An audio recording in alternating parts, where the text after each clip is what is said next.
일하는 동안 꼬박꼬박 날아야 되는 국민연금 보험료. 퇴직한 뒤에 돈벌이가 없더라도 국민연금이 있어 마음이 놓이죠. 그런데 최근에 정부가 2055년엔 국민연금 기금이 바닥날 거라고 발표했습니다. 그럼 나중에는 연금을 아예 못 받게 되는 걸까요?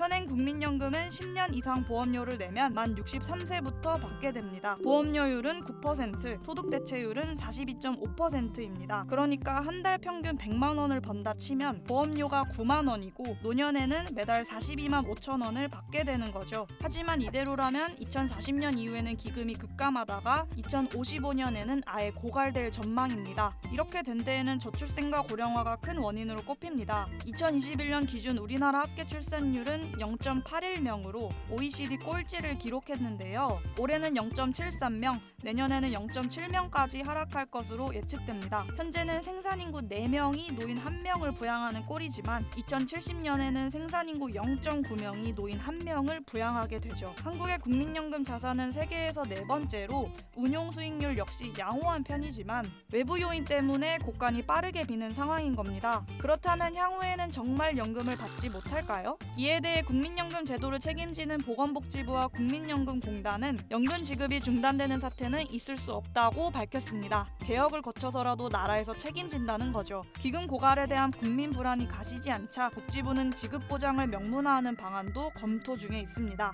곡간 관리에 빨간불이 켜진 만큼 연금 개혁은 불가피한데요. 국회 연금특위는 올해 1월에 개혁안 초안을 마련할 계획이었으나 위원회 이견으로 완성이 지연되고 있습니다. 개혁의 방향은 보장성을 먼저 확보하는 것이라고 말씀드리겠습니다.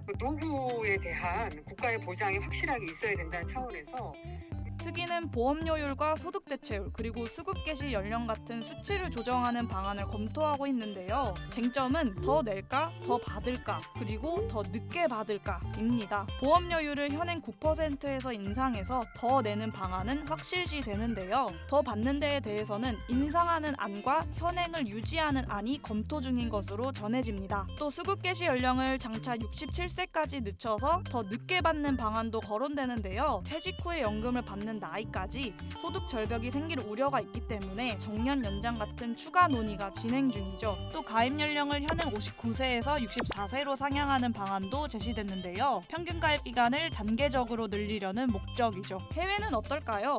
우리나라 보험료율은 9%로 독일, 일본, 영국, 미국, 노르웨이 등 선진국보다 훨씬 낮습니다. OECD 회원국의 약 3분의 2는 연금 재정에 따라 수급액을 조정하는 자동 조정 장치로 기금을 관리하고 있습니다. 한편 프랑스 정부는 현재 62세인 정년을 64세로 늦추는 방식으로 연금 개혁을 시도하고 있지만 사회적 반발로 진통을 겪고 있습니다. 미래 세대까지 생각해야 하는 연금 개혁, 모두를 위한 현명한 방안이 필요해 보입니다.